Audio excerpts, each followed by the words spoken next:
கிறிஸ்து இயேசுவில் அன்பிற்கினிய சகோதரர்களே, சகோதரிகளே,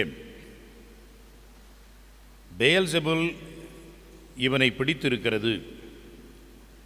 பெயல்செபூலை கொண்டு தான் பேய்களை இவன் ஓட்டுகிறான். இந்த வார்த்தைகள் ஆண்டவர் இயேசுவுக்கு பரிசேயர்கள் சொன்னது. அவர் மேல் எவ்வளவு அவர்களுக்கு கோபமும் ஆத்திரமும் இருந்திருந்தால் இந்த வார்த்தைகளை அவர்கள் சொல்வார்கள் என்று நாம் நினைத்து பார்க்க முடிகிறது. இயேசு யார் என்பதை பல வேளைகளிலே, வழிகளிலே, நிகழ்வுகளின் வழியாக அவர் வெளிப்படுத்தி இருக்கிறார். இயேசு கடவுளின் மகன் என்பதை தெளிவாக அவர்களுக்கு எடுத்துரைத்திருக்கின்றார். இருப்பினும் கூட இயேசுவை அவர்கள் பெயல்செபூலை கொண்டு பேய் ஓட்டுகிறான் என்று தான் சொல்கின்றார்கள் என்று சொன்னால், பரிசேயர்கள் எவ்வளவு இந்த நம்பிக்கை என்பது மட்டும் அல்ல, அவர் மேல் பொறாமை கொண்டு அவரை அழிக்க முற்பட்டார்கள். அவர் மேல் பழியை சுமத்தினார்கள். அவர் மேல் இல்லாதது பொல்லாததெல்லாம் சொல்லினார்கள் என்பதற்கு சரியான சான்று இதுதான். எனவே ஆண்டவர் என்ன சொல்கின்றார்? உறுதியாக உங்களுக்கு சொல்கிறேன், தூய ஆவியாரை பழித்து உரைப்பவர் எவரும் இக்காலத்தில் மன்னிப்பு பெறார் என்று சொல்கின்றார்.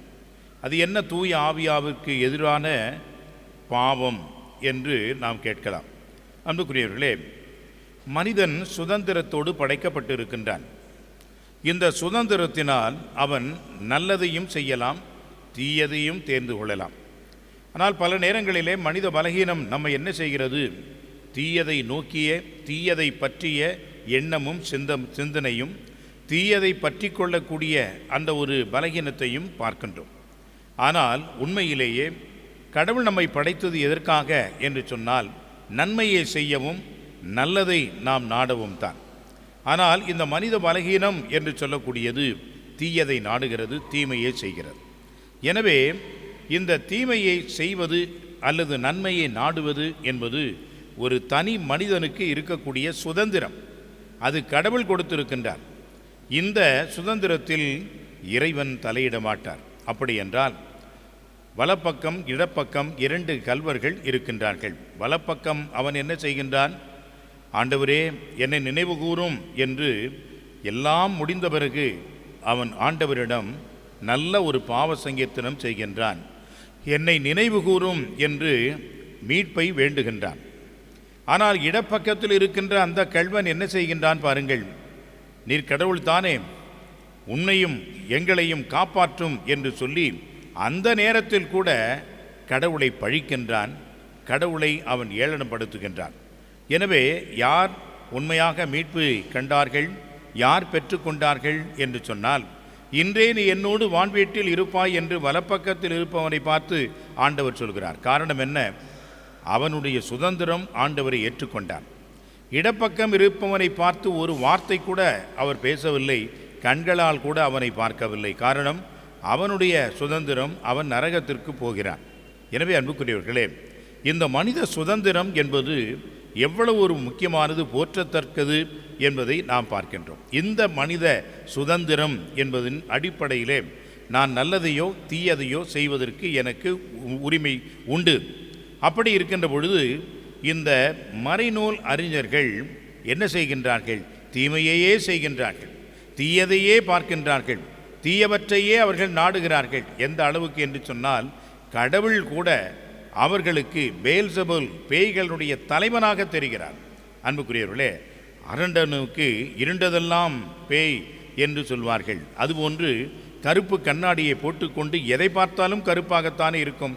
கடவுளை பார்த்தா கூட அவர்களுக்கு இப்படித்தான் இருக்கும். எனவே தான் பேய்களின் தலைவனை கொண்டு இவன் ஓட்டுகிறான் என்று ஆண்டவர் மேல் பழி சுமத்துகின்றார்கள். அன்புக்குரியவர்களே, அப்பொழுதுதான் ஆண்டவர் இந்த வார்த்தையை சொல்கின்றார்.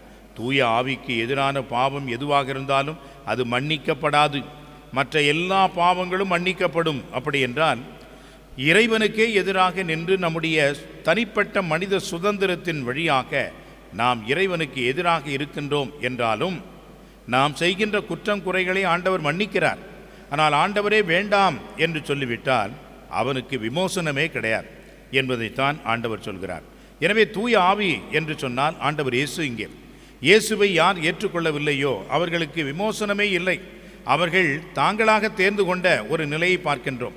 யூதாஸ் காசு தான் எனக்கு வேண்டும் என்று சொன்னால் அவன் அந்த காசை தேடினான், அழிவை அவன் அடைந்தான்.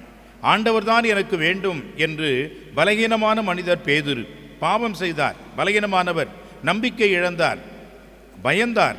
ஆனால் அவரைத்தான் திருச்சபையினுடைய தலைவராக ஆண்டவர் இயேசு நியமிக்கின்றார். எனவே பாவங்கள் மன்னிக்கப்பட்டாலும் இறைவனுக்கு எதிரான வேண்டாம் என்ற ஒரு நிலை எப்பொழுதும் எடுக்கப்படாது, மன்னிக்கப்படாது என்ற ஒரு நிலையைத்தான் ஆண்டவர் தூய ஆவியானவருக்கு எதிரான பாவம் என்று சொல்கின்றார். நாமும் நம்முடைய உள்ளத்தை திறப்போம், இறைவனை ஏற்போம். உள்ளத்தை மூடிக்கொண்டு இறைவனுக்கு வேண்டாம் என்று சொன்னால் இறைவன் நாம் நற்கருணை பெற்றாலும் வரமாட்டார் என்பதுதான் உண்மை.